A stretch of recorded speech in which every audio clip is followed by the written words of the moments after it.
Hello. Hello there. If you're currently listening to this, you have just been informed that I unfortunately lost the tape to my intro and my outro. I have neglected my podcast for quite a long time due to just, finding a rhythm here in Japan. And I don't know what I did with my intro and my outro, but such is life. I was editing an episode that I had recorded last year with a really cool artist. I will let her introduce herself. Her stage name is Yuzo. Really cool person. So unfortunately, I lost the tape to my intro and my outro. But you know what? I will consider it a blessing in disguise. With that being said, please enjoy this episode. Ciao. Or name. How do I pronounce your My name. Yeah, how do I pronounce your name? You mean my DJ name? No. My real name, right? You can pronounce Hyunjee. Yeah, Hanji. Hanji Hong. Hyunjee. Yes.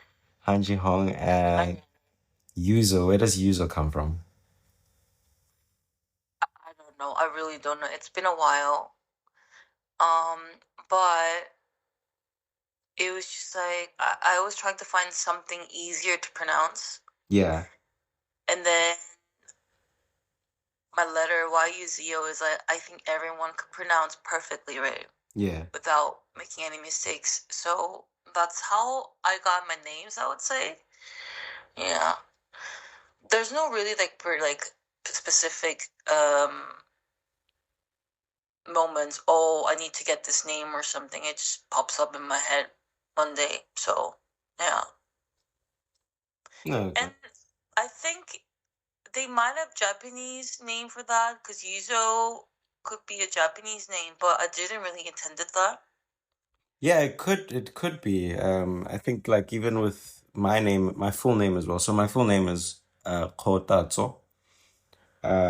But often when I tell Japanese people, they like usually ask like are you Japanese? Like I'm like, oh no, I'm not because the winter table, the table that they use during the winter time here in Japan is called a kotatsu. Kotatsu. Yeah. So it is. Hi. Yeah. Yeah. Some names could be very global, and then it works to the another continent of the world. It's Yeah, it's actually really insane if you think about it. Yeah.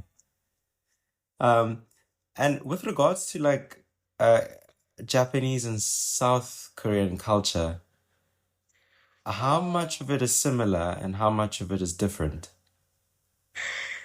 To be honest, though, I've only been to Japan twice.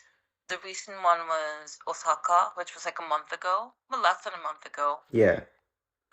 Because I wanted to go to Tokyo, but the flights were so expensive, and then we were booking almost like a last minute, maybe like 2 weeks, less than 2 weeks before. So, and Osaka was like almost like half price cheaper, and I was like, okay, because I've never been to Osaka anyway, so I wanted to go there. Yeah. But my very first time going to Japan, I mean, it was Tokyo, was 2019. I went there for work. I was working with SCR, which is called Seoul Community Radio at the time. Yeah. And that was like work slash little mini trip and everything. And once I got there, I realized people are very polite. Very polite. Yeah. But I'm like, are you sure you okay? I don't think you're this polite to me. I've never been rude to them, but the thing is, I'm like, I don't know what you're thinking deep down inside. You're very polite. Yeah. I don't know if you've ever heard of Hone and Tatamae. Yeah. So Japanese people generally never show you their hone, which is how they really feel. So you always get tatamae, which is I'm just being polite and I don't want to hurt your feelings.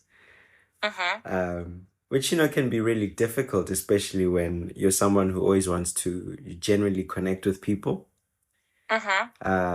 Because you never like really can tell that are you being polite Yeah. or So do you really want to connect how with can you me? do that with Japanese people? I want to know. Can you give me some tips? Oh my goodness, it's a hit. More than I was just visiting as a tourist, but you have lived there, so I mean, yeah, I live here. It's a hit or miss, you know. It's really a hit or miss because sometimes you'll think that you have a really like deep connection with someone, and then they ghost you. well, ghosting culture is pretty common here too. But It's insane. Like, co- would I be wrong if I said, you know, confrontation is not a thing? And I'd say that's the similarity between South Koreans and Japanese people. I think confrontation when it comes to that, I think Koreans to Koreans, I think they're very more expressive. I Ah, would okay. say. But I don't know about Korean to internationals because there always going to be language barrier, and then I think Korean doesn't want to make any mistakes whenever they speak English. And I don't know if Japanese feel the same too. Hmm. So it's just like it is what it is, and then maybe they also just don't wanna. They're not be too bothered to show their real selves Mm. to internationals. This is like very specific example, but I think when it comes to Korean, apart from it's like a work situation, they would still try to communicate to work things out. Yeah. Mm. But I don't think internationals to Koreans don't think that could be that smooth, I would say, or Yeah. seamless. Yeah. Mm. Oh, okay, I see. But yeah, so it was just cultural shocking for me because like they're too polite, but it's good. I think when you go there as a tourist, it's really good. You feel Yeah. like you're welcomed. Yeah. But obviously we have historical situation and but also I didn't get to hear that part because I'm a tourist there, right? No one's Yeah. gonna like come up to me like explain the situation, and then even talking to them in English was really hard. Mm. So I've seen more cases like Koreans prepare like basic Japanese whenever they visit Japan, and then they speak Japanese to them. I mean, it could be basic, but still, because we think that it's not that hard to pronounce Yeah. Japanese compared to other languages. So I think that's most of the cases. Mm. But I truly don't know what's, for example, what's like living in Japan as Korean. Mm. I'd have to befriend a Korean and ask them. Mm-hmm. But from What did they say? It's complicated. It's complicated. it's complicated because I think also if you add the layer of the history as well, it makes it really, I don't know, really difficult. Um, but I think also just my personality, and I think if you also add the fact that I'm South African, uh, we South Africans really enjoy breaking boundaries. We like we don't lock ourselves in one room and say, well, that's just the way things are. Mm-hmm. Um, so I think for me, like when I, you know, witness it, it's very jarring. I'm like, but you know, you can always come out of that box, right? You're not stuck in there forever. Right. Um, Right. yeah, so yeah, listen, I do think they're very polite. Um, Mm-hmm. um, I think I'm polite as well, but I also think I can be very honest. But the way honesty is perceived, yeah, it's perceived as you being rude, where I say, well, I'm Right. just letting you know how I really feel so that you're not confused. Uh, because the one thing I don't like is confusion. Um, Yes. Yes. yeah, I just generally confusion and I are not friends. Um, So yeah, but I think I've done a pretty good job because I have a fair amount of Japanese friends. Mm-hmm. Most of them are females. I find it And did they easy. reveal their hone to you? Eventually, Oh, it took time. yeah, It took it time takes though. time. I think Oh. Japanese people have trust issues and just um, I think they have major trust issues, Mm-hmm. especially with foreigners. Um, Oh, okay. yeah. So, but yeah, Why no, is that? pardon? Why is that?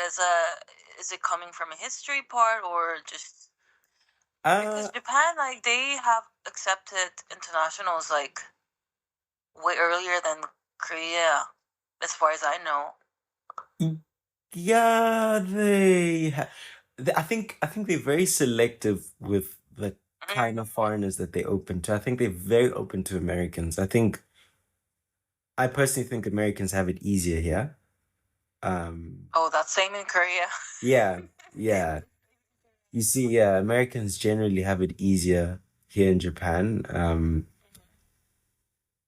Like, for example, some of my students are really surprised that I'm an African who speaks English. They're like, "How?" I'm like, "We speak English in South Africa."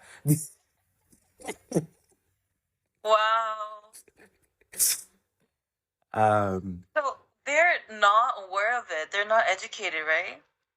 yeah, I Because would say they those stuff you know. can Google it and you know. Yeah, I think Google is your friend. That's my answer. I always say like Google is your friend. Just open Google and I promise you'll get all the answers that you're looking for. And you most likely will get false information, but I think it's okay to get false information because you can always clarify with someone who's from that place. Um, One thing though is I think you've also learned history through your education, but like what I've learned also, it's more about like neighboring countries' problem, like us, like Japan and China.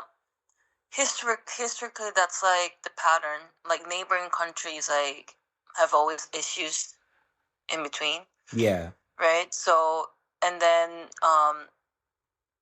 obviously America has like a really close relationship with Korea because of the war, yeah, and that's just like how, to be honest, like people have images of certain nationality, I would say, or they don't even know that much of a knowledge to a different nationalities because we know a lot about America, but for example, do we know a lot about South Africa? I'm not sure. mm, But to be honest, like I also don't know much about like South African politics and everything, but I got interested in the music part, yeah, which I really appreciate. So, and then the other part, I think sometimes um goes along. I would say, yeah. If you're interested in Southern culture, you wanted to learn about the music and arts and politics. In the end, I think that's like a good order mm. to get to know one country. I would say. Yeah, yeah, yeah. I mean, Mm. I mean, listen, I'll be honest, like we're coming to Japan, like, um, because because the stereotype is that if you're here, you either like anime. I don't. You're here to catch. I'm the rare breed. Like I'm literally like messing with their narrative. You either here to catch Pikachu. I'm not. Um, you're here to climb Mount Fuji. I'm not. Mm. um, you have this like insane obsession with Japanese food. I don't. I think it tastes good, but I'm not obsessed. Mm. Um, I can eat anything, really, to be honest. Yeah, but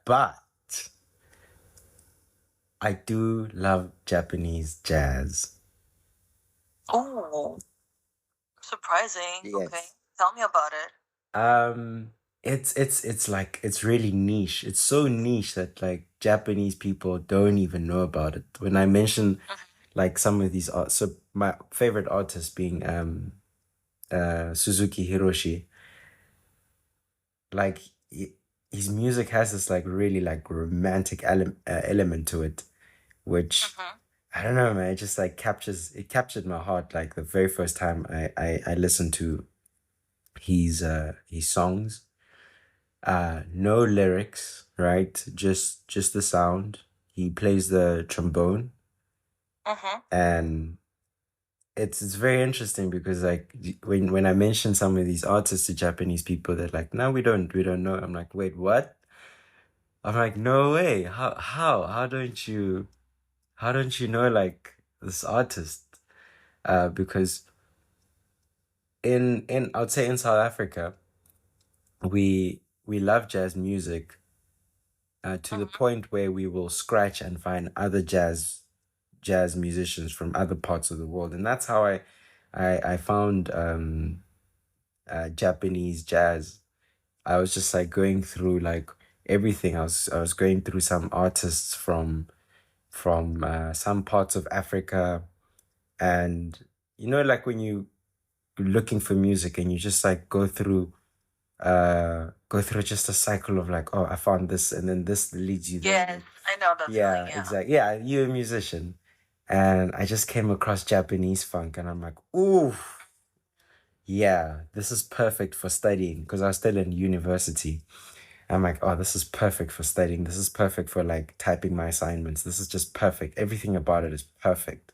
Mm-hmm. Um, yeah, and that's how I stumbled upon it. And it made me really curious about Japan and Japanese tradition. Mostly, so I do consider myself a hard worker, but I consider myself a smart worker. If I'm tired, I'm tired. I'll be honest. Yes, I'll be like, I'm definitely. tired. Yeah. And I'll rest.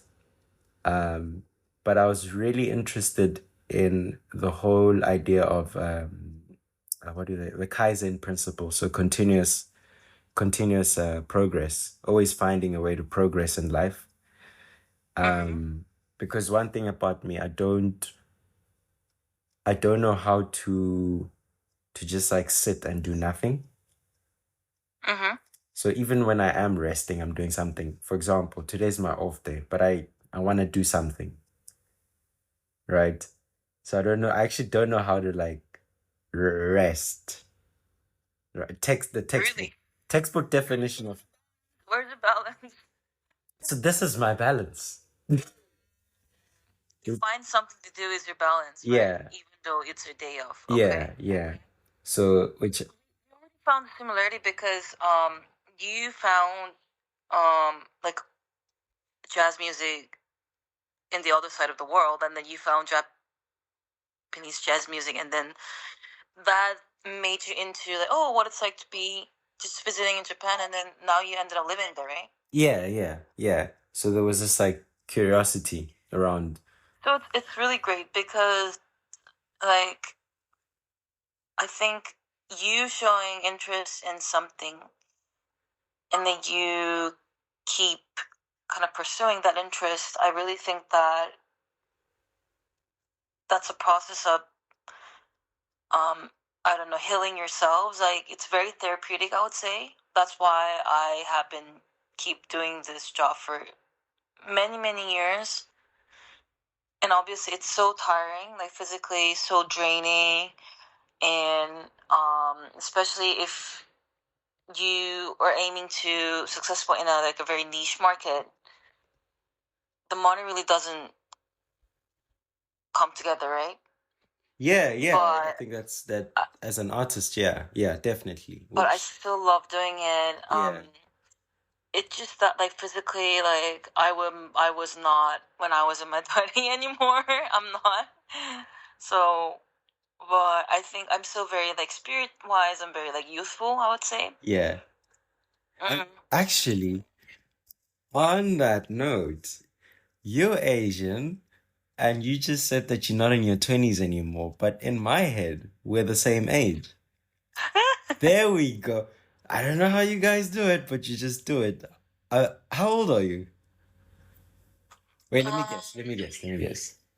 okay. So you're not in your 20s, right? That's the hint. Mm-hmm. My guess is 30, 31. 30, 32. No, 32. 33. No, 32, 32, 32. 32? Yeah. I'm 33. Yeah. Flip, I should have. To be honest, my defense is like, I don't look like 33. I look like this when I was in uni already. So from that moment, I don't look that young, but now I look younger. So you're aging gracefully. I would say so, but I'm sorry, you guys also don't age.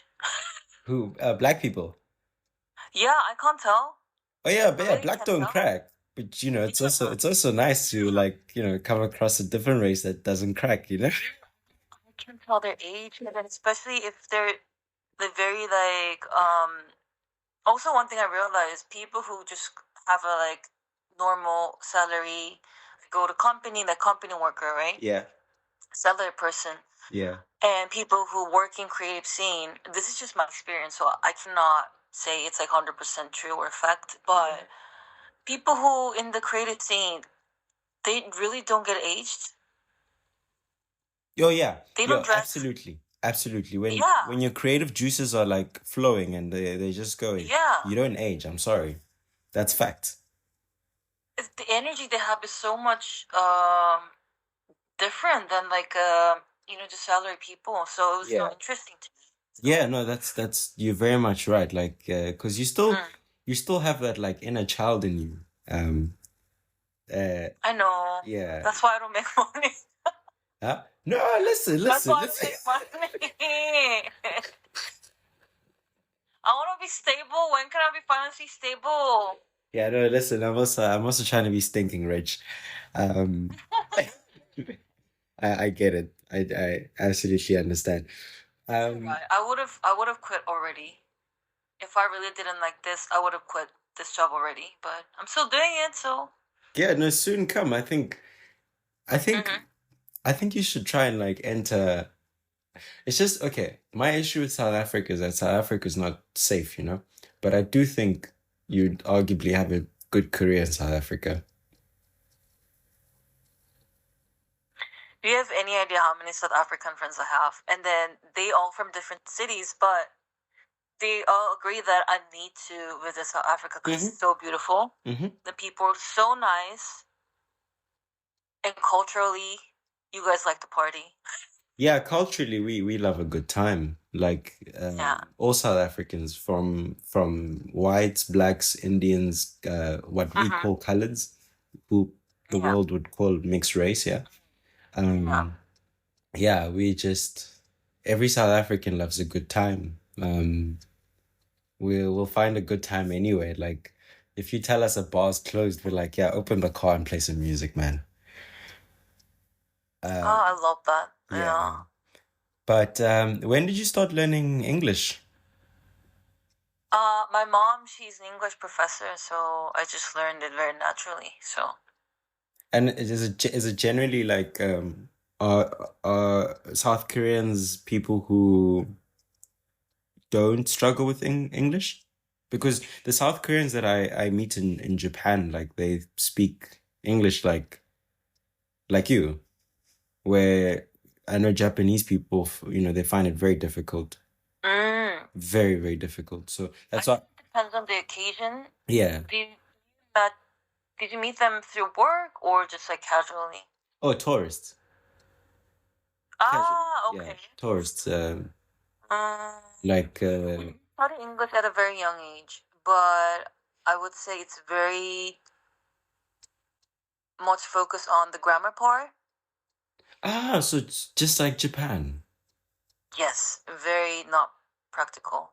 Mm. Speaking wise, I think both Koreans and Japanese are afraid to speak because this also again relates to the East Asian culture where you need to be perfect. Yeah, yeah, yeah, yeah, yeah. Yeah, so they just rather don't want to speak to you.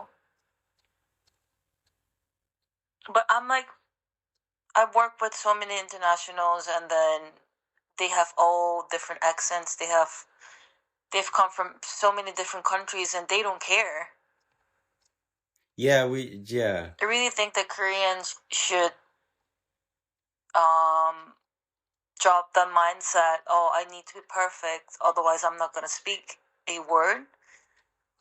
Yeah. Why don't you just start doing it, you know? And then everyone makes mistakes. Even my girlfriend makes mistakes. Even who speaks native, like who's like a native English speaker, they also make mistakes. Mm-hmm. Everyone makes mistakes, so just keep trying. And then I think it's all about learning. And also, what's the point of keep making mistakes? You know, it's just a grammar. Yeah, it's It's not just like you're grammar going for a and test or yeah. something. Yeah. And I think as a native speaker in any language, Uh-huh. you don't speak textbook. I mean, you don't speak textbook Korean, right? You mean in real life? Yeah, in real life. I think they try to speak what they have taught in textbook. That's why it's a problem. No, but I'm saying Yeah. you don't, when you speak to other Koreans, you don't speak textbook Korean, right? I would say so, but also it depends on the surroundings that I have because the music scene that I'm in, I meet a lot of people from different countries, so they also have their own way of speaking things or saying things. Uh-huh. So the funny thing is, my friends, um, they saw me after me being with my girlfriend for many like months, and then they're like, you speak like your accent sounds like Scottish English," and I was like, "Well, it's not, but also it depends on who you're with for a Okay. while." Yeah. Okay. Mm. Okay, You that makes pick sense. up things differently, so Yeah, because my idea of language is that it's very difficult to teach a language that you have been speaking your whole life because you didn't learn it from the textbook. You learned it from engaging with people. Um, because even like if I order something at an izakaya or something, I mimic my Japanese friends. yeah, you I tend to mimic. It is so true. yeah, I Oh, don't follow grammar. I mimic what they do because I'm like, ultimately, at the end of the day, that this is how majority of Japanese people communicate with each other. So why should I be so strict with myself and be like, this is how I'm supposed to speak. This is what the textbook says. I'm like, yeah, nah, no, I'm gonna mimic. so true. Yeah. That is so true. Uh, and they also have this thing. I think pretty much same with Japanese when they try to speak English. They make syllabus longer. Like for example, McDonald's is like they pronounce McDonald's. That's already longer. But that's Yeah. how they speak English. Yeah. Or when I first tried hugging my Japanese friend, and they were like, "Huh? Nani?" I'm like, "I'm giving you a hug." They're like, "Huggu, Yeah. huggu." Yeah, Different, and then it's like you need to adapt to that. yeah. I mean, because I'm very much like a physical touch kind of person, and I mean, Mm-hmm. yeah. What's it like between you and your girlfriend, if you don't mind me asking? So she can actually speak Korean Oh, a nice. lot. Like, Yeah. she understands like maybe like 60, 70, 80% of the conversation that I can have with other Koreans. Oh, that's really nice. Yeah, and then we have like a set day, like which is like today and Thursday. She was like, "You can only talk to me in Korean." And no matter how much Mm. time it takes, yeah, she would try to reply me in Korean. So it's Yeah. good. And then Yeah. obviously I need to like slow down and then I have to pronounce more like the way it says on the textbook. More like that typical way, but Yeah. still if she gets something from there, I think language is really about like adapting yourself and then if you understand the context like 80%, more than 80%, Hmm. it's pretty much done. You understand Yeah. things. So yeah, that's how it works for me. And then like sometimes whenever I don't know any English words or vocabularies or like sentences, I'm just asking my girlfriend what these are. But then again, she also speaks Scottish English, so it might be different Yeah, compared to it's American English, South African English. So does then your I would say it's more of a cultural thing. Yeah, yeah, does it your really girlfriend is. have that thick Scottish accent? Oh, she does. She Like does. It's she had to level it down because here is very preferably like American English. mm, And she tries, but whenever she tries to talk with the parents or family, her true accent comes it out. comes out. I'm a big Yeah, fan of it. I honestly like it. I like the way it sounds. Scottish English. Yeah, I do. Oh, okay. Yeah, but same Yeah, thing. it's like either they like it or don't like it. Yeah, I like it. I don't know what they're saying, but I like it. Yeah. Yeah, It's um, harsh. it is. It is. Mm. I do like it. Yeah. So okay, cool. I think I wanna now open about you being, I don't know, female in the music industry. I think it might be Mm-hmm. different maybe in where you are I think Mm-hmm. like you said, like it depends. Context is important. Right. But I'm still intrigued what it's like being a female in the music industry. You can expand it. You can talk about what it was like when you were in the Netherlands. You can talk about what it's like now. And I guess sometimes, because I think sometimes as humans, like we kind of overcomplicate things. Because I was speaking to an American in a bar uh the other day, and Mm-hmm. he asked me what's it like being black in Japan. And I said, well, actually interesting that you say that, because for the very first time in my life I've never had to think about race. So In Japan. I've I that is my experience. I know like there are Oh. people of color who have, Mm, awful experiences, but currently I don't have to think twice about race. mm, mm. Where obviously in South Africa it's a different story. I do have to think twice, if not twice, thrice. So maybe you don't even have to think about being a female, but I'm still No, but intrigued. if I tell my experience like here, can you also tell me about your experience in South Africa and Japan as well? Of Because I think that'll course, be of really course, nice of to hear. course, of Yes, course. that's good. Yeah. Okay, so I personally haven't had any like disadvantages or discrimination just because I'm a woman here. Yeah. I actually had like a similar type of talk with my friend. She's racially Korean, but she lived in Canada, but now she actually lives in London. Okay. So she has Canadian passport, but racially she's Korean. And she was talking about there's not much female creatives in the music scene.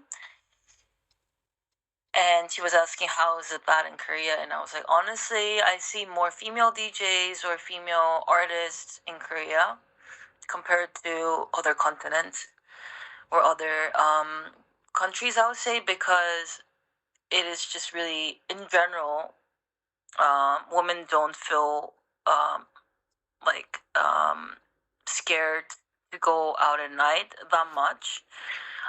This is like always like a comparison, so I'm not saying there's no 100% safe, but even my case, I can just go to convenience store at 3 a.m. by myself and come back. Whereas my friends in London, for example, female friends, whenever they want to have an ice cream in the middle of the night, they just have to just go to sleep and then waiting for the next day Yeah. because London's not Seoul. So when it comes to like public safety, for that women to feel safer, I would say a little bit more. That's why I don't think there's any limitation for women to like, oh, I shouldn't do this. I shouldn't. I do this because it's rather safe. But I still think that when it comes to running bigger things, when you go to a festivals or like legit events, I think most of the operators are men. Most of the staff are men. And in that case, I really think that women should be more in like a higher position if they can prove themselves that they are competent enough. And I agree that there's like a physical difference between men and women. That's something I cannot debate. That is like a science fact. Yeah. But if they, I think creative scene is like the part where you can be free from it, to be honest. Yeah. So if women can prove themselves that they can be like competent enough, they need to be treated better. They need to be in higher position to make decisions of hosting events, hosting festivals, like being in charge of creative scene. That's what my stances is. Mm-hmm. Yes, yeah. And yeah, I think I've never, but I think it's because I'm also a lesbian, Mm-hmm. and I almost view it this way, because I'm openly, like, publicly lesbian. Yeah. People know that I'm gay. I think that's why I could be a little bit free from like a bad incidents, I would say, Yeah. because I've witnessed it and then heard a lot of stories from women. They have been like really mistreated by men. So and I really feel bad for that. And then I was always thinking, is there any way I can do that? And but also sometimes it takes time. For example, if you want to like accuse of someone and then go for like a lawsuit, it takes time, right? Time wise, and then that also, like, I don't even know if the person wants to publicize this incident or not, right?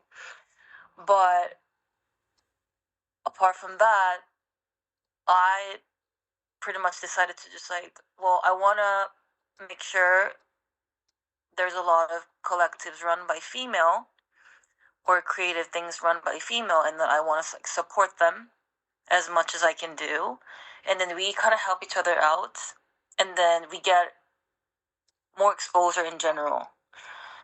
Because I think one of the reason why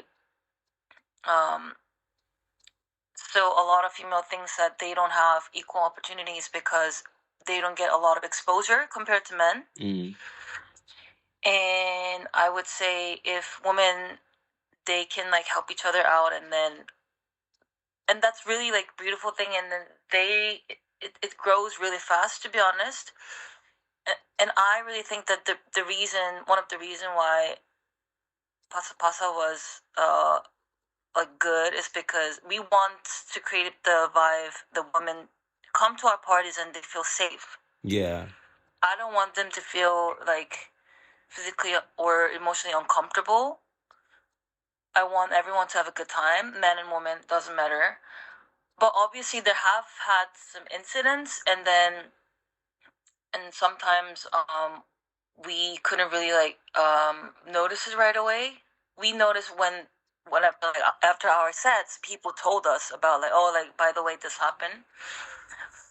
But apart from that, we still want to create like women in the front line doing things, they running things, so that more women can be more inspired to like come to our parties and oh, I want to like do something just like them. And then if that's the case, we can definitely like help each other out. That's kind of how I want to like that's kind of how I view feminism, I would say. Yeah. Yeah. So Yeah. women empowering women, but also, Yes, correct. yeah. Okay, got it. Yeah. Yeah, I think it's really interesting because I mean, when I do look through your Instagram page. I mean, I'm a fan. There's something that like that I felt drawn to about how you carry yourself as an artist, as a female artist, uh as a lesbian artist, but just the space that you've created for other females. Um, yeah, I can see it that like that's the truth that you live. You're not, it's not all just talk. Um, it's not all just like, because I think you do come across a lot of people who claim to empower people, but you know, they don't actually, you don't physically see them live that, Mm-hmm. but they claim to, which I can see with you, which I felt like really drawn to. And I think, I mean, I think there's a huge similarity there where I, I also do enjoy empowering people. And I want people to feel safe, around me. Not just generally around me, but a space that is safe. Um, and yeah, that's what I see in your the space that you've cultivated for other artists, for other female artists. Yeah. And Yeah. yeah, like even just the name Pasa Pasa. I don't know what inspired it, but it has that thing about it, you know, like Pasa Pasa. And I'm like, yes. I don't know what is being said, but yes. Coming from, because the thing is though, we love all kinds of music. If we can't just name, because we got influenced by so many different types of music, and we wanted to name something after that, but then we couldn't find the word. Yeah. And obviously, we play a lot of Afro music and then Latin as well. We really like play like fair amount of like Latin music, and then so actually the Las Pasa means like a street party in Jamaica. Ah. So that's why it's Passa. But the first Pasa is like actually there's like a only one S, so it's like Passa, and then that one means like I don't know, it was like Latin like que pasa. I don't know, it's like so. Yeah. I don't know. Now I think about it, it could be like better, but I don't know, because I also looked at other parties all over the world who has like similar content and similar concept, and then also they couldn't really specify. So but there are a couple of parties in here as well. It's called one of the things called Joe, and Joe it means like good time in South Africa, and the owner is actually, he's also from South Africa. He's from One more Johannesburg. time? So we also have a couple of parties who No, can no, deliver. I understood that. The word. Joel, Jol. Jol. Oh, a Joel. Ah, got you. Carry on. Yes, I know what a Joel is. So, and then it's run by South African. He's from Johannesburg, but he's been in Korea many, many years. He's like a photographer, promoter. He's also a gay guy. And now he's teamed with a girl from like a girl from America, but she's she's from Barbados. Oh, okay. Yeah, she's from Barbados, and the other girl who's other guy who's my friend Chaba, he's from South Africa. He's really my good friend. So yeah. So and then obviously they don't really try to play a certain types of genre. It's more about, you know, let's have a party. Yeah. Let's celebrate the music. So in that sense, that's how I name them. So yeah. Yeah, it does. It does. Pasa Pasa does have that like feel to it. Like I don't think you should overthink it. I think it's on brand. Because when I hear Pasa Pasa and I hear the music that you play, I'm like, it's on brand. It's absolutely on brand. Like it feels very Pasa Pasa. Yeah, it feels like very joyful. It feels like, hey, everybody, come together. You know, let's just have Like, absolutely. Let's just have a good time. That's what it feels like. Yeah. So you mentioned we, right? If I'm not mistaken, you have three girls working as a team. Can you tell me about the other two? So I started this party 2000 2022 Yeah. September, and then I already know what Zena was playing. Zena played a lot of like baile funk, Latin house, Latin music. So, and she was really good. And I remember I openly posted about like I'm starting to host these party series, and then if anyone interested in playing, just let me know. And Zion texted me, so I booked them for the very first one, and then they did really good. So ever since then, we've been working as a team Yeah. for 2 years. Yes, yes, correct. And everyone has their own different style. I think I have my own role. I have my own style. Zion has her own style. Zena has her own style. So it's different. But at the same time, when you just listen all spectrums of different types of music, I think that's what makes our party very um beautiful, I would say. Yeah, really Yeah. beautiful, really unique. Mm-hmm. Yeah. We still want to play a lot of original music though, because we really truly believe that the essence of, for example, we want to play original gom, we want to play original amapiano. Yeah. Some places it works. Some places people feel too foreign, Yeah. and it makes sense. So we always have to find a way to meet in the middle, somewhere in the middle. Yeah. But for example, venues like Cake Shop is very like legendary symbolic clubs for underground music. I don't know, like DJ Leg. No. He's like a very famous producer. So whenever we play Cake Shop, we literally play like the stuff that people don't know or only like South Africa knows. Yeah. Yeah, and we don't have any limitations. But for example, like 2 years one, we also had to have a lot of meetings for that, because how we gonna deliver our sets and how we're gonna deliver the night, and then we kind of just decided to meet somewhere in the middle.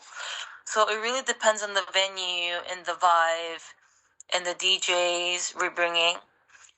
And but it really depends. But that's, I think, what makes our parties maybe more like you never know what kind of style we play, so just come. Yeah, Mm. just come and find out. Yeah. I was really Yeah. hoping to like because when you came to Osaka, I got really excited and I'm like, wait, is she having a gig? Is she, is it happening? Because I remember the first time we spoke, you said, yeah, hopefully you can come to Japan. And I was like, wait, is it happening? Is it happening? Is it finally happening? I was like so stoked. Yeah, when are you coming to Japan? And now I'm sad because like you're leaving for Uh, Europe. I'm like, wait. I'm like, I'm like, Europe is that way. I'm like, Europe is that way. Japan's next door. Hello. I know. But to be honest, like um the funny thing is, like, Zion knows better people. I think Zion follows a lot of people whenever she finds, oh, they're interesting. But I'm more like during the daytime I'm just like very like um doing nothing, just Yeah. chilling all day. But so Zion got to know a couple of collectives in Japan. The one is like Tokyo. They said it's like a gone party in Tokyo. Oh, really? But obviously they play amapiano as well. Yeah. So and then I don't know. You know Nasdaq? Nasdaq. Yeah. DJ? Yes, she's half Japanese, half Jamaican, and then her sets went viral on Boiler Room, and then she plays a lot of everything. Like, she plays gom, she plays amapiano, she plays baile funk, she plays everything. And then obviously, she's like half Jamaican, half Japanese, and her influence is like coming from a lot of different places. Yeah. And she wants to have the energy in Tokyo, and she's one of the biggest DJ now. She's international now, so. Mm. So there are a couple of parties already. So I really wanted to check them out, and then I think Zion is more like contacting them, um, not like directly, but like showing them interest. And then one day, if we go to Japan, we can have a party there. You know, we can work things out. But you said you like Japanese jazz music. Do you go to clubs for different types of music as well? I usually just go to like a bar in Kabukicho area where I can make requests for music, Mm-hmm. and then I'll just like show Mm-hmm. them the artist and then they'll play it. And Mm-hmm. if I yeah, so I wouldn't necessarily say that I go to jazz bars, but I go to a bar where they play music and they open to like requests. Because like usually in bars in Japan, like the bartender will ask you like what kind of music are you into, and they'll play it. Mm-hmm. So usually that's how like I make my way into getting to know Japanese people. So Mm-hmm. I'll just like say like, oh, this is the kind of music I listen to. Mm-hmm. But I also listen to this, and this. But I mean, if you want to capture my soul, you have me at jazz. Mm-hmm. Um, and specifically like where my like love for jazz comes from, and um, yeah, so that's what I will do, and I'll just like sit down, very cliche like American movie. I mean, straight out of a scene out of a American movie, speaking to the bartender. I mean, that's how I met my ex-girlfriend. Mm-hmm. Um, Oh, we're getting personal here. we can go for it, really. I mean, you told me about your girlfriend. But yeah, that's what I usually do. If I'm not sightseeing, yeah. I connect with people through music. Mm-hmm. Yeah, that's it. Like for example, like all the genres that I mentioned, for example, like whenever I'm really sorry, but whenever I meet South African, I always ask, "Do you like amapiano?" It could be Yeah. very superficial things. You like gom, you know? Do you like Bacardi? I also like Bacardi. Oh, Um, I love yeah, Bacardi. So yeah. that's what made me really curious about you as a DJ. I'm Uh, like, how did you discover Bacardi? Because I think if you are not South African and you know Bacardi, I feel like you scratched way deep within South African music culture. I'm like, whoa, who's this person? But yeah, I love Bacardi. Love Bacardi. I don't know, like, because do you have also a because we have relationship us and Japan, right? Historically, Yeah. do you have a relationship with other countries nearby South Africa? Music. Oof. So a lot of South African artists, especially old South African artists, were in exile in different countries, whether it Mm-hmm. be America or England or you name it. So I would say a lot of, especially the jazz music scene, the influence came, I would say, from like US blues, like your Huma Sidela. So and like I would say, I mean, like with some old music, when you listen to it, you can hear the influence from like the bigger brands from that time. But currently, right now, when I listen to South African music, it feels very like original, like authentically South African. Because, but what I can tell you is that, like, for example, Kwaito, I don't know if you're familiar with Kwaito music. I've listened to a couple. Yeah, like, Like because my friend Chaba, he introduced me a lot of different like cuz he's like legit plays like South African music, everything all sorts. So Kwaito, he mentioned Kwaito as well. yeah, so Yeah. I when I listen to music, South African music right now, modern South African music, you can hear that crispy Kwaito feel where I feel like Kwaito birthed house, it birthed um what you may call it birthed Amapiano, it birthed Bacardi. So like Mm, everything it feels branched out from Kwaito. But mm, I think when South African house became really popular around like the early 2000s, mhm. Mhm. 2004, 5, 6, somewhere around there, you could, like with your Vini Da Vinci's, you could hear that like um American deep house influence. Mm, You could hear those sounds. So I would say, yeah, there's a connection with those kind of sorry, that kind of like house music around that. mhm. You can hear the connection. But when when I listen to like music like Kwaito, Bacardi, uh deep like rhythmic elements like kind of house, piano, you can hear that South African feel to it. Because when I do like maybe like listen to old Zimbabwean music, I don't feel any like connection, even though there have been like crossovers like with certain artists like Oliver Mtukudzi. Um, yeah, but I think there's this like huge music rivalry between South Africans and Nigerians. Um, I was gonna say I actually waited for you to tell me that.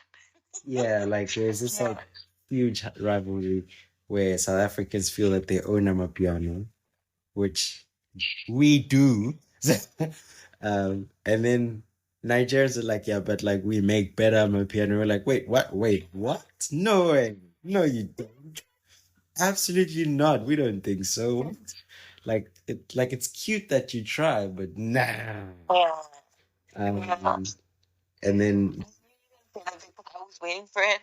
no, absolutely. Like it's a big thing. It's like a big thing, you know. Um, but Mm. Like South Africa is like culturally so big. yeah, we're very cultural. And I also think Nigeria too. And then I always, because this is also my friend told me, South Africa told me like Nigerians, it's like I'm not Nigerian, so I can he just say, and then they could be some like, like this and that thing between. I was like, okay, interesting, like Yeah, same as Korean, Japan, you know? yeah, Yeah. yeah. Uh, So so I mean, like I do understand when there's that like hidden beef between South Koreans and Japanese people because I'm like, yeah, we have our own, like because like what will happen here in Japan in Kabukicho area, you get a lot of Nigerian bouncers, right? And the mm, Japanese people will think like, oh, now we'll connect. I'm like, nah, you're not Nigerian. Thank you very much. I'm like, almost like you and Koreans are connected. yeah, exactly. And I'm like, no, they are Nigerian. I'm South African. Huge difference, like I get really defensive and stuff.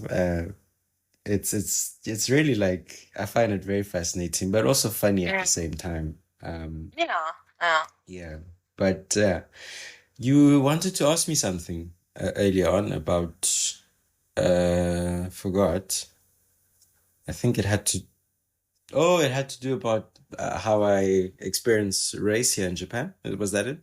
Yes, like based in South Africa and based in Japan, like any different experience you had. I think I think so this is my very first time outside of South Africa. They've like I've had opportunities to leave, but then they just never materialized.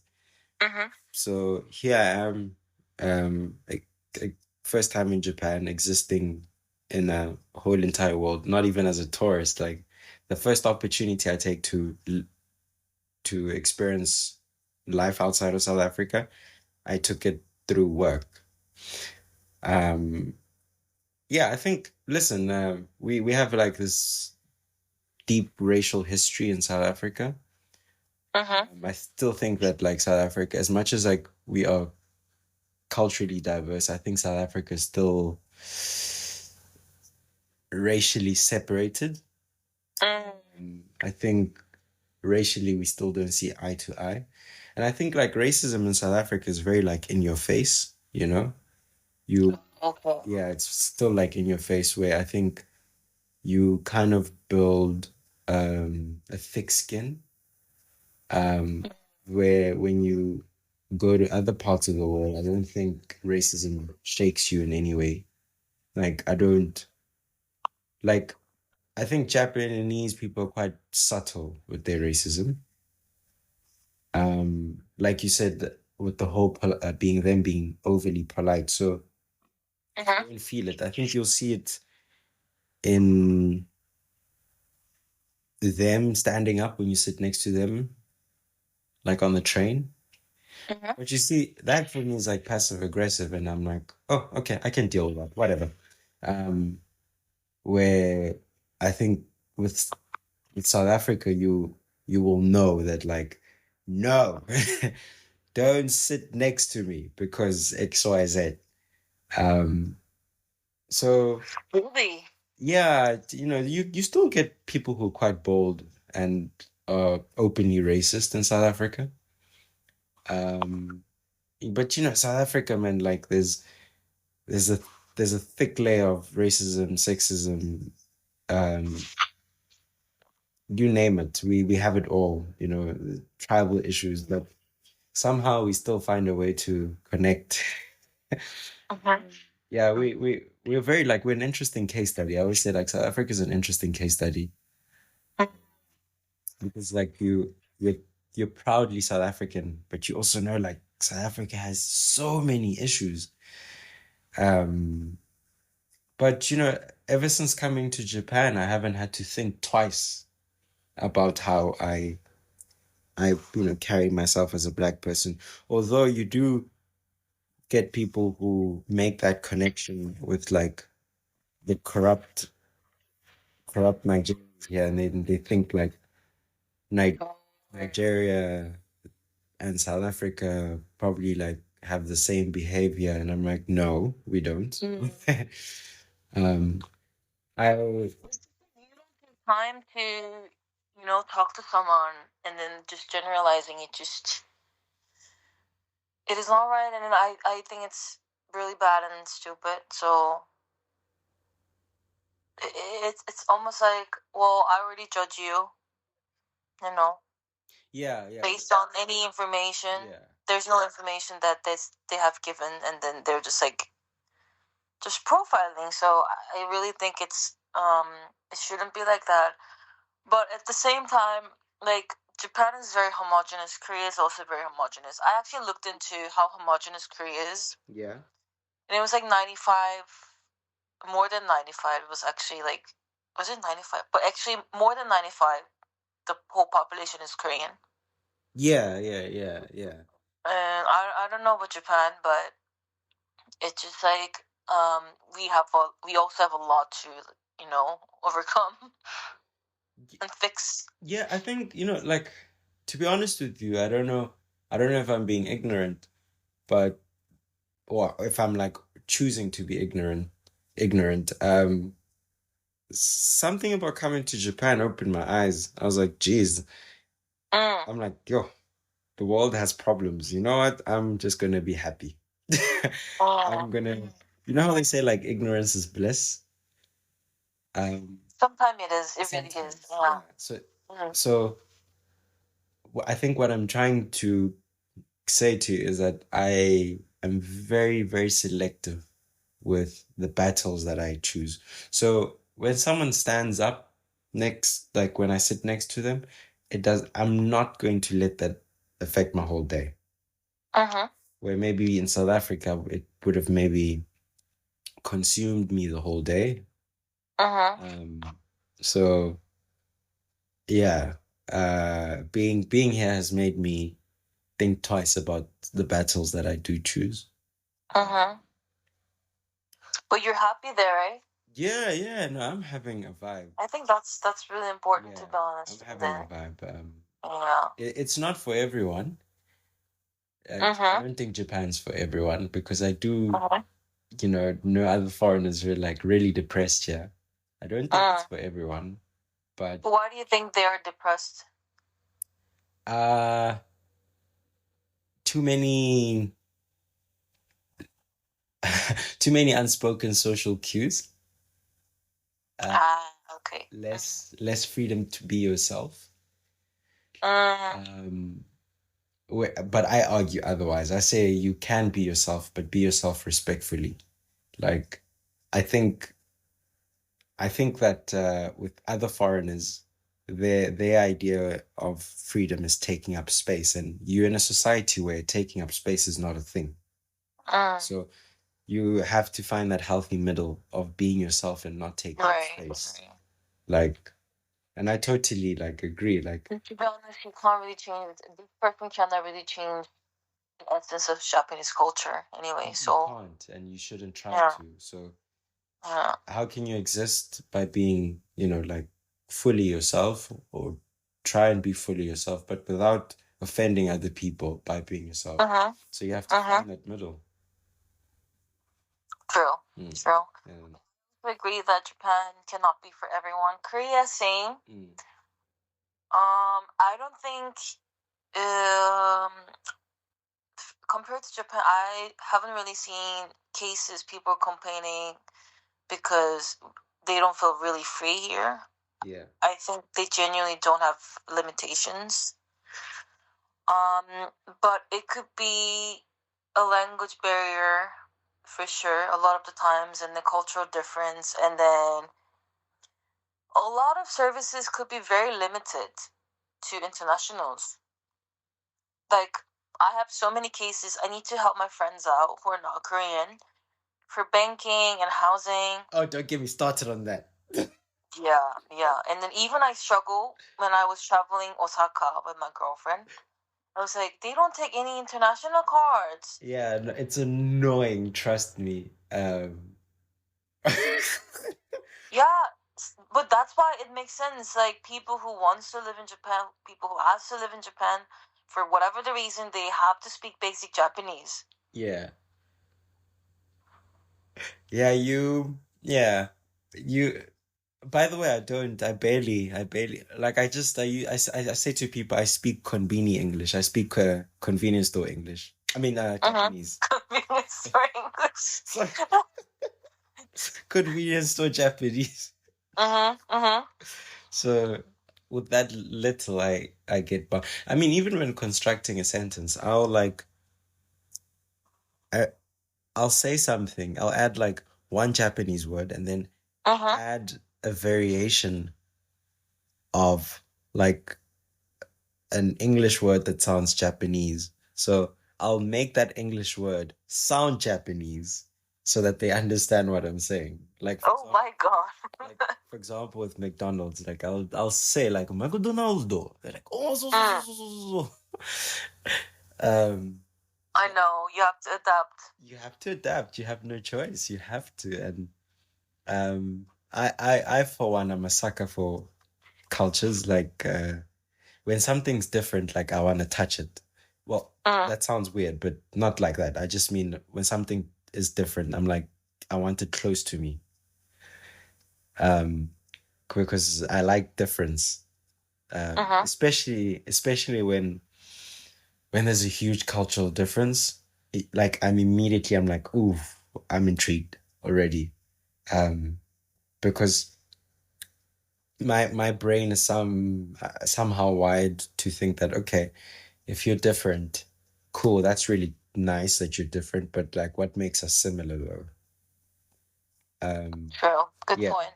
That's just me as a person. So maybe I'm too much of an optimist, but yeah. And do you think, what, like, it's funny because I also kept asking you questions. Um, do you think that Japan is like culturally rich, and then like there are a lot of things that you can be like, oh, interesting. Culturally, It could be anything. culturally what? Doesn't have to be music. Yeah. Wait, one more time. Culturally? Do you think Japan is like culturally rich? Interesting question. Yeah. I think so far my experience is is that I find that Japanese people are very like patriotic, Uh-huh.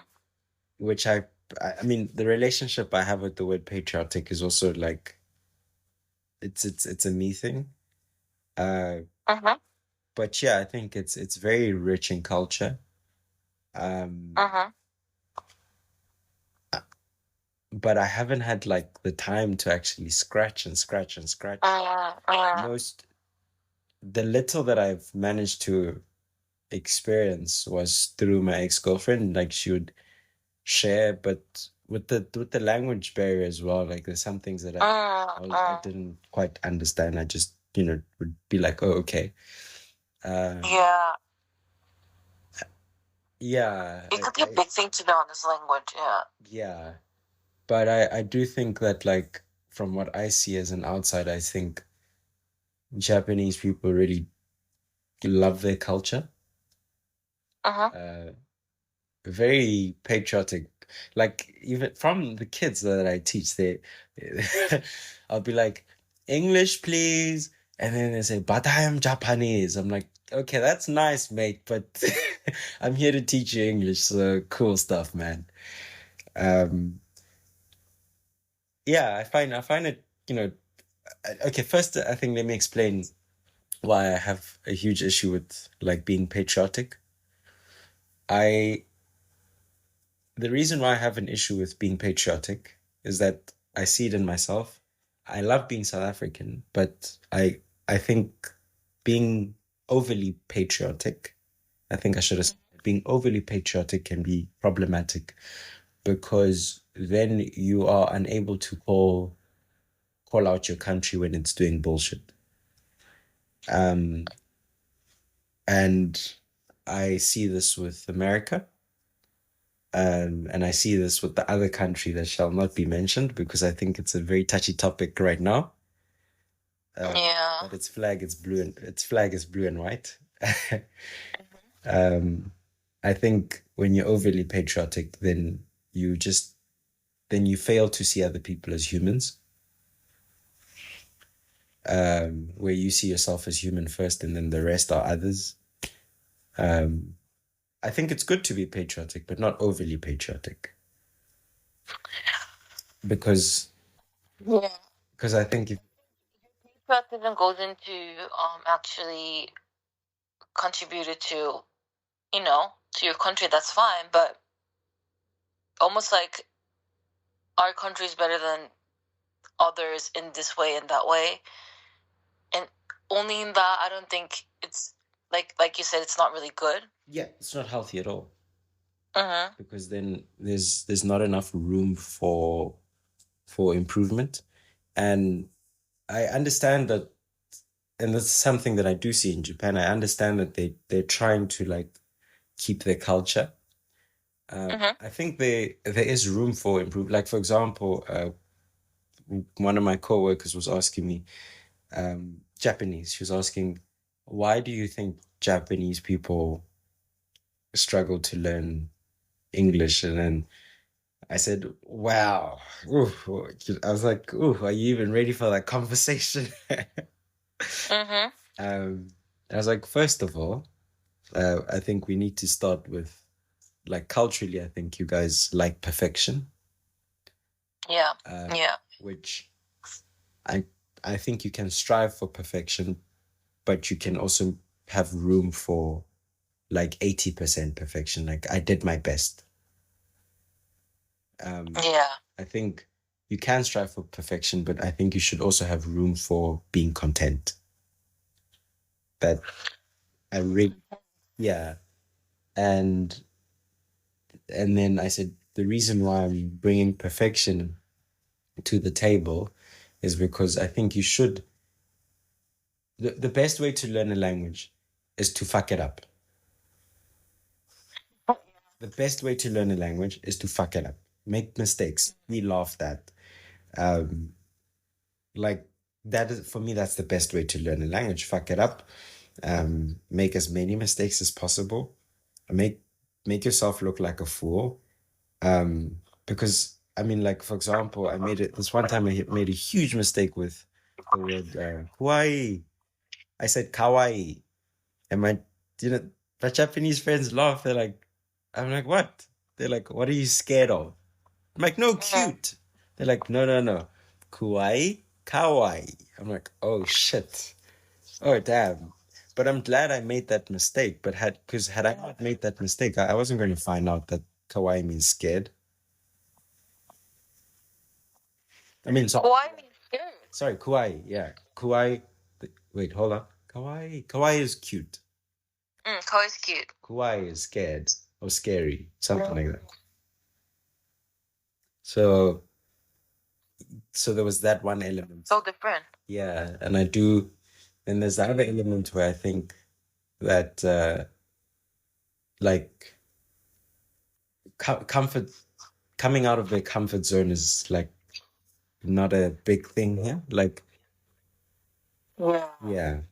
So if that could change, I think it completely like rewires your brain when you learn a language. Then you learn a language differently,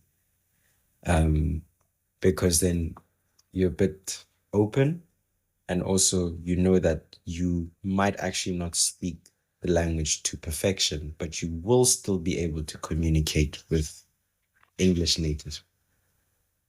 It really is all about trying, and then Yeah. obviously you came so far to like start living in Japan, right?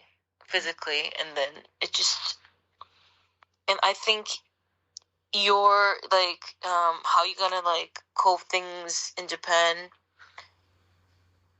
is just like really like, I think give you a lot of experience, I would say.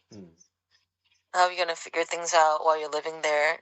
It just, I think that will give you a lot of experience. And to be honest, like you can, but since you're living in Japan already, like maybe other Asian countries you can visit, and then you can probably see the difference. Because I even felt a huge cultural difference. Because Japan and Korea is neighboring, it's just only on our side, and then even I thought that I was like very different culturally. So I would also expect myself to like, what if I go to Taiwan? What if I go to, like Vietnam? How that would be also different. Could be interesting. Yeah. Yeah. Very important question. Family Mart, Lawson, or 7-Eleven? Uh, Lawson. We don't have Lawson, so Oh, okay. I'm a Family I'm Mart. I'm a family I'm a Family Mart girl. I don't know why, cause we have convenience store brand called CU, and before CU it was Family Mart actually. Ah, Yeah. okay. So, So okay. I have that, always had the nostalgic feelings towards Family Mart. So, but okay, that was so random. But what was it about? No, I just it's a question I ask everyone. Like, Yeah. where do you go when Oh. you think convenience? Where does your brain take you? I don't know Family Mart because I'm so like used to it anyway. And I always heard the 7-Elevens in Korea, they're always very late on some things. And Lawson is really not Korean brand, so I had to like exclude it. But okay, what's your pick then? I always go to 7-Eleven. My brain always takes me to 7-Eleven. Why is that? I 7-Eleven feels like a convenience store. Like it's convenient because sometimes I'll go to Family Mart or Lawson and I'm like, why is this not here? It's supposed to be a convenience store, you know? So 7-Eleven feels convenient. Yeah. Like, you know, Yeah. identity a little bit. Yeah. Okay. Maybe I need a drink, sure. But 7-Eleven, I can walk in and feel like, oh, I just did my groceries. Yeah. Okay, fair enough. Yeah. Nice. But yeah, are there any like last thoughts? I guess like we didn't speak about everything, but like also like that's fine with me, you know? Um, yeah, it was to be honest, like I looked through the brief and I think I mixed those two, like being female and also, queer in the music scene. Yeah. And I mean, I just wanted to state it that it's really easy for women to start their own things in the creative scene. Yeah. Well, obviously, like the more higher you want to get, it has some challenges. And I mean, Korea is relatively safe, but we also have like different issues when it comes to feminism because we don't have a very strong law enforcement. So whenever you do felony or whenever you like do some serious crime, your sentence is very short. And this is what pisses women and then like people in general because it's not enough time for victims to get the justice they wanted. So in that sense, I think Korea needs to work a lot harder. And when it comes to human rights in general too, like a lot of handicapped and minority people, there's not much like systematical things they can be provided.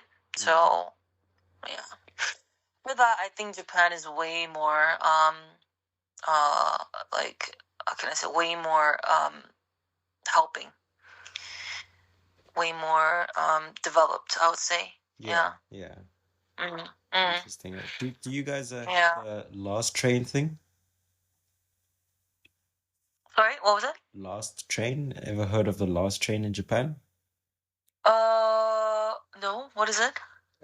It's at midnight. This train stopped working. Midnight. At midnight. So if you're stuck in one city and you're trying to move to another, you're fucked. So we have Korea weekdays, Monday to Friday. It goes pretty late, probably like 12:30, 12:45. Okay. Depends on which line, because we have a lot of lines just like Japan.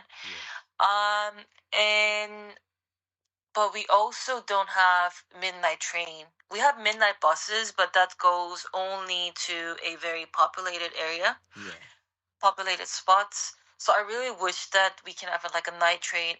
It doesn't matter. It could be just like every 1 hour or every an hour and a half.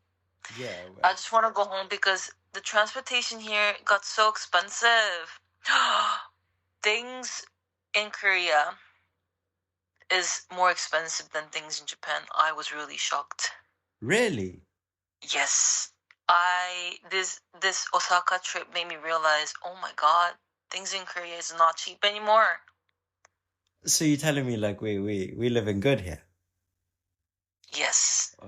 Like overall food, the quality is like probably similar or maybe a little bit better because some Japanese foods originated from Japan, right?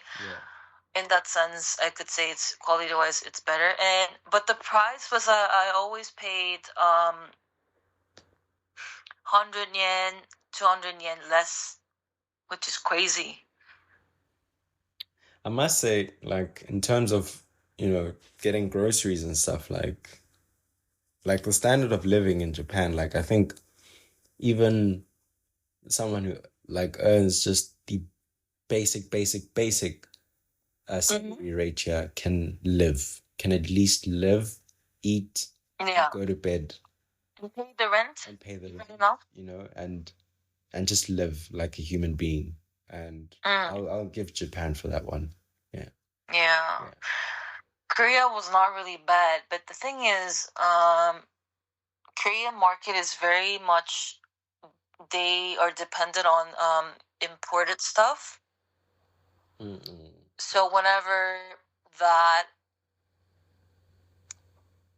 provider like is unstable, that line, we impact directly so bad. So whenever war happens, whatever like international crisis happens, economic crisis, obviously Korea hits. They hit Korea really bad. So that's why I just felt like living in Korea is not that cheap anymore. And it's quite sad because I'm not even that old. Like, this happened in like 5 years ago. It's very drastic.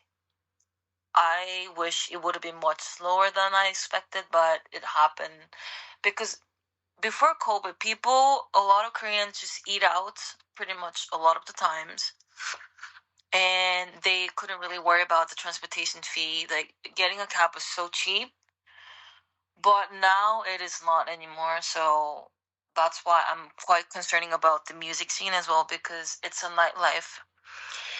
It's a nightlife activities, and then it's really pricey to do everything. So yeah.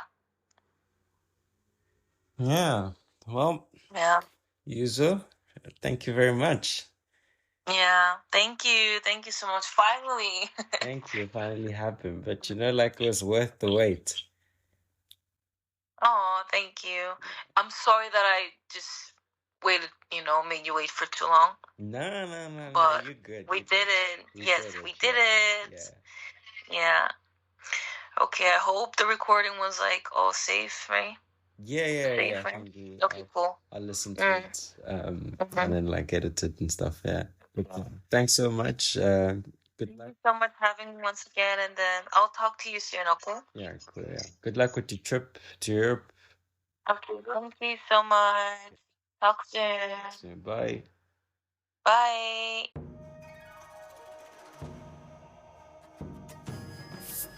ありがとうございます。